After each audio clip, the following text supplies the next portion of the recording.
Chapter. Let me go to the next topic of my presentation, which is percutaneous treatment of aortic disease. We've been using completely percutaneous technique for both EVAR and the TVAR in the last couple of months, and I'll give you some background of that. But I'm also going to talk about a bit about the whole of the gamut of things which we do doing the intervention, endovascular interventions for aorta, which includes the interventions on the degenerative thoracic aortic aneurysm, aortic dissection, intramural hematoma, penetrating ulcer, and of course, not to forget the traumatic injuries and post-surgical injuries which are common after road traffic accidents. So this is a degenerative aneurysm, picture of that. Of course, it involves the whole arch and the proximal thoracic aorta. It's a dissection. This is the false lumen, this is the true lumen, and this is important to understand. This is a dissection type B. That is what is called as an entry point or entry tear, and you have this true lumen and the false lumen here in the next picture, just to make you understand what we are talking about in relation to dissection. Now, all aortic dissections, they're considered to be acute within the first 2 weeks of index symptom. From 2 to 6 weeks, we call them subacute, and aortic dissections after 6 weeks are called as chronic dissection. All acute dissection involving type A dissection, according to Stanford classification, which are proximal, need surgical treatment. Type B dissections need treatment only if they are complicated. Now, this is a patient with acute aortic syndrome. This is a penetrating aortic ulcer. This is also a penetrating aortic ulcer. This is also a penetrating aortic ulcer. These are the precursors for causing type B aortic dissection in this patient. What are the syndromes? Acute dissection, ruptured thoracic aortic aneurysm, penetrating ulcer, intramural hematoma, and traumatic injuries. They are called as acute aortic syndromes. When you do surgical treatment, what you do is that you place a graft, which is an artificial graft after thoracotomy. The risk of surgical cases in elective cases is about 8 to 20%. Emergency cases is about 60%. Endovascular treatment involves placement of a stent graft to exclude an aneurysm or close the entry tear in a case of a dissection. Now, it's very, very important that we understand the anatomy meticulously to do any intervention on aorta. Doing an intervention in aorta is the simplest thing. Planning the case is more important in most of the cases, including infrarenal abdominal aortic aneurysm. Now, these are the various stent grafts, and they're becoming better and better over a period of time. Now, what treatment can be offered endovascularly? You can treat thoracic aortic aneurysm, dissections, intramural hematoma, penetrating ulcer, and of course the traumatic injuries. How do you evaluate? CT scan is the most important tool. Contrast enhanced, at least a 28 slice CT is the most important. MRI is not. MRI we usually do only in cases, although it's a good tool, but it's a prolonged, and most of the patients may be sick, and I don't consider MRI as the first choice. So all patients who have dissection or a suspicion of an aneurysm should go for a contrast enhanced CT. And of course, you do angiography to confirm your diagnosis and plan the procedure. Now, what is your aim when you do endovascular treatment? Your aim is to close the entry tear. For example, is the entry tear there? You put a stent graft, covered stent graft, and close the entry tear. You depressurize the false lumen, you thrombose it, and remodel the aorta so that the healing takes place. Now, who needs treatment? Any aortic diameter, which is more than 55 or 60 centimeter, needs treatment. If the patient has uncontrolled pain, he needs treatment. If he's going into heart failure, his BP is in control, he needs treatment. If his growth is more than 1 centimeter per year, he needs treatment. For a thoracic aneurysm, for connective tissue disorders, the size, which is the borderline cutoff limit, is 5 centimeter. For degenerative aneurysm, it's 5.5. So all cases who have either bicuspid valve disease or Marfan's or Ehlers-Danlos, their recommendation to treat is half centimeter or 1 centimeter less than the degenerative aneurysm. Now, we are extending our indications to treat these aneurysms or using different techniques, for example, hybrid techniques. For example, you have an aneurysm which is actually close to the left carotid, so you did a bypass and you excluded this aneurysm, putting a stent graft by doing a pre-extra anatomical bypasses, which are a simple extrathoracic procedure done by the surgeon. Here is a patient who was a 54-year hypertensive. You had a type B dissection. His size of aorta was 5.2, and he had reducing backache. Such patients, you are getting stabilized themselves. You do not treat them acutely. You actually allow them to go home after stabilization and control of their pain. Let them come back after 2 to 4 weeks and repeat their CT to see what the plan is. If they have symptoms like uncontrollable pain, their organ is malperfused, or they have compromise of one of the vessels in the abdomen, then they need acute treatment by either endovascular or surgical technique. So this patient was sent back to come up for a follow-up in April, and you see the entry tear here, somewhere there. This patient was waiting for his report. While he was waiting in the CT scan room, developed a sudden onset of severe chest pain and backache, and through a stroke, and developed a dissection, which is now type A. So while he was waiting, maybe anxiety, maybe increase in pressure, he developed a type A dissection. Now, type A dissection, pericardial effusion, stroke, indication to treat surgically immediately. He underwent a Bentall procedure within the next 3 hours, survived that, and came back with a repeat CT to see in July how is his dissection. Now he's got one more entry tear which was located in the arch of aorta. So you now cannot do a regular stent grafting. You need to do debranching. So we did debranching, and this is an innovative technique. This is just a U tube which is cut in the U form. You cut a lower part of this attached in the proximal aorta. Mind you, there is a Bentall done here, right here, and one arm is connected to the one carotid, another arm is connected to another carotid, and I think they did a bypass to the left subclavian as well, and you put a stent graft right from the beginning, somewhere from here, and exclude all the arch vessels and treat him, and this is how he was treated. Coming to abdominal aortic aneurysm endovascular repair, you have seen just one case how it is done. I'm not going to spend my time doing that, but you should know who needs treatment. Small aneurysm, less than 4 centimeters, on CT, not on angiography, do not need treatment. More than 4 centimeter, but less than 5 centimeter needs surveillance, a CT scan every 6 months. If there is size is more than 5.5, or they are growing more than ½ centimeter in 6 months, or 1 centimeter in 1 year, they need treatment. This is a patient who has got a bit of angled neck, large aneurysm, and after you put the stent graft, there's a leak. So what do? You put a bare metal stent, which is the PAMA stent. Unfortunately, this stent is going out of production, and we are very, very worried about it. What we will do, it's a fantastic stent. You expand that proximal part of the infrarenal abdominal aneurysm stent graft, and you seal the leak. So you should have all those people a very, very small leak now. All those people who do endovascular stent grafting of especially the abdominal aorta, if you have a short neck, you should have a standby PAMAs, which is kind of a life-saving for yourself, not for the patient. Patient is fine, all right, but what will happen to him after 6 months is the worry. Now, you can use, when you have a short angulated neck close to the renal arteries, you can use something called this chimney graft. This is how it is done, and the patient goes home without a surgical treatment. Now, here's a case who's a thoracic-abdominal aneurysm, large aneurysm, and this is how it looks. You plan a hybrid procedure for this. You do an extra anatomical bypass. You connect a conduit like this, which comes from the infrarenal aorta. Each arm, one arm goes to right renal, one arm goes to left renal, one goes to the mesentery, one goes to the celiac, and you do it in a hybrid lab, which of course we have, and then you exclude the whole aortic aneurysm by doing this, and the patient is treated. This patient is doing very well. This was done about 2 years ago. So the take-home messages are that type A acute dissection and intramural hematoma, the treatment is surgical.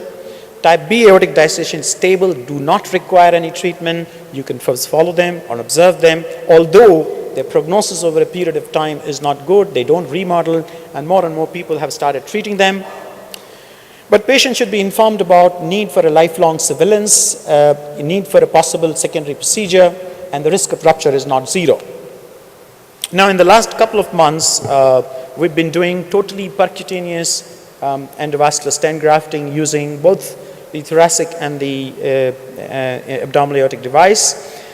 This is to decrease the morbidity associated with cut downs, which we do, and of course the patient is very comfortable. You don't need the surgeon, you don't need the anesthetist, and I've been using this device called the ProGlide, and obviously to do this, I've actually made myself learn to use it for more than 150 devices in the coronary first. So although I do my all angioplasty through radial route, but whenever I have to do a complex intervention, I have to go to femoral, I close it. So what happens is that you learn the technique, because it's not easy. There's a learning curve to this per-close device. So this is how it looks. It's got a delivery suture which is sort of cased here, and this is a knot pusher. And what are the benefits? Is a shorter procedure time, avoidance of general anesthesia, improved patient acceptance, and reduced risk of complications. We've done total about 5 cases in the last 2 months, out of which 3 abdominal aortic aneurysm, 2 type A dissection, and the main body can be from anything from 20 to 24 French in diameter. This is our experience. We have done about 176 cases of EVAR and TVAR in the last many years, including about 5 to 6 years. The fluoroscopy time in the PVAR is less, procedure time is almost half. There is no blood transfusion, major adverse events nil, vascular complications nil, time of ambulation just 15 hours, ICU stay only 24 hours, and the patient gets discharged either first, second day or third day. Here is a case. He's a 62-year-old male with infrarenal abdominal aortic aneurysm, and you close this, that's similar to procedure which you saw right now. And this is how it is done, that you pre-deliver these sutures. So there are 3 sutures. One we deliver in the 10 o'clock position, one we deliver in the 2 o'clock position, and one we deliver in the 12 o'clock position. And this is how it looks. And there's a tube on the other side. There also you deliver 2, because the main body was 24 French, the contralateral arm was 18 French, although now I have started using a single device and a 16 French with the reducing diameter of the new devices. Now you see, here is the stent graft gone inside. This is how it looks. This is of course a Cook device, which is actually the outer diameter is 26 French. It's huge. And this is how it looks after the procedure. And this is how it looks after a month. Patient comes up and he walks home just the 3rd day. It's got a very significant success rate. Most of the patients you can do almost 96% with percutaneous devices. The only issue is that you should choose the patient carefully, because if the artery is smaller and this is bigger, if you rupture, then there is a huge problem. So far I've been keeping my surgeon standby. If there is a problem, he will come and expose and do. But I think over a period of time, we are becoming more and more confident in doing it. So far, in whatever cases we have done, about 5 or 6 cases, we have not had any complications. So there's low rate of access-related complications, which is seen with vascular closure devices.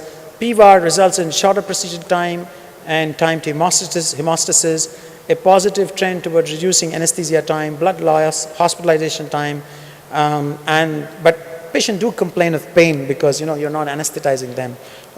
You're just giving a a nerve block and giving local anesthetic. The key to success of the PVAR is that it's an intensive operator training is required and experience is required. You need to keep doing it in most of the patients, and I think if somebody wants to start it, he should get used to using this device, because there is a certain requirement, the angle, how you deliver, and there are steps have to be learned, and you tend to forget them over a period of time. If you do it regularly, it becomes at the spinal level. Thank you very much for your attention. Thank you, Dr. Maratha. That was an interesting, very extensive presentation. Couple things came to mind that I just wanted to comment on. Minor endo leaks. One of the things I've done is to actually take a microglide catheter and coil embolize just around the neck. And also to keep in mind is a new trivascular device that has a jelly fixation injectable at the neck. So, well, we don't have the gel fixation device, right, but we actually use the glue inside, right, to come from the pot and inject the glue from the top. and it thromboses the whole aneurysm. But then one of the patients which I did about 7 years ago, young fellow, came back with a huge abdominal aortic aneurysm post-stent graft. He was 52 when he had the post-CABG patient. His aneurysm size was something like 15 centimeters now. Wow. You can see the whole abdominal bulge. God's wish that he's not died. And wow. Nothing could be done. We tried first to glue him, nothing happened. Ultimately, after about 8 years, he had open repair and went home. So I am a bit skeptical about the way the aneurysms grow in a younger individual, especially somebody around 50 to 60 right. years of age. What happens to these devices after 15 years, 20 years is something we don't know very much. And I think the reintervention rate is nearing 30% in all the abdominal aortic aneurysms. So I take I usually am a bit worried about using a patient and trying to just do for the sake of doing with a short neck, because I think all of them, if they live, and they do live, you need to deal with them. And when you need to deal with them when they have an endo leak with a large aneurysm threatening to rupture is more difficult right. than the first time. Thank you. What about, you have smaller aneurysms intrarenal, but they are saccular. You would still wait for the size to enlarge more than 5.5 centimeter, or you will treat all of them? The saccular aneurysm, the criteria of 5.5 doesn't hold true, because the saccular aneurysm actually thin-walled and I think very easy to treat. So I think you should treat them when you feel that they're probably threatening to rupture or something which is easily treatable. And I feel that you shouldn't, the criteria of 5.5 is not applicable, or 5 is not applicable to saccular aneurysm, no. You can treat them early, as soon as you detect them. Many a times you sort of, it's difficult to differentiate saccular aneurysm from a mycotic aneurysm. Sure. Now, how do you sort of decide whether to stent graft these or not to send them for surgery? Because difficult there's question. not a lot of consensus whether to treat mycotic aneurysm with endovascular repair. I have a patient right now who's a 38-year-old gentleman who has multiple saccular aneurysm in his thoracic aorta. At least 4 of them in the same spot. And he was opened by a surgeon. They opened him and closed him, thinking that they would just not do. So he's come for intervention, and I have given him an antibiotic for about now 4 weeks. 2 weeks I gave him some IV, and 2 weeks I gave him oral, and he had fever to start with, so I got concerned. Now in the last 6 to 8 weeks, he's not had any fever, and because he's a failed surgical treatment, I'm going to put a stent graft. Now I do have to tell him that if it's an infection, there is a problem. But this patient is having continuous pain, and we need to treat him. And surgery, they couldn't do it. Although it was another hospital, I think in our hospital they could have done it. But mid-thoracic aorta, exploring him, putting an interposition graft would have a risk of paraplegia. So I think that concern will always remain, whether it's a mycotic aneurysm and we should use an endovascular stent graft or not. But I think considering the clinical scenario, the age of the patient, and the outcomes which you will come across with surgery versus non-surgery, you need to choose some treatment, and I think it depends upon how you make a best choice. Yeah, many a times you get into this problem, and apart from what you do, normally what we do is we prep the graft with the vancomycin solution. So, just hoping that it's going to work, but it doesn't. I doubt it works, but that's what we do normally. I doubt that will work. Some of the IDs have recommended if you can wait to do 6 to 8 weeks we'll go of to the next antibiotic one. treatment. Yeah, we do that, but then as an additional thing, we do this as well. But that's only only gives us a little comfort, Good, thank you. And Thank you. so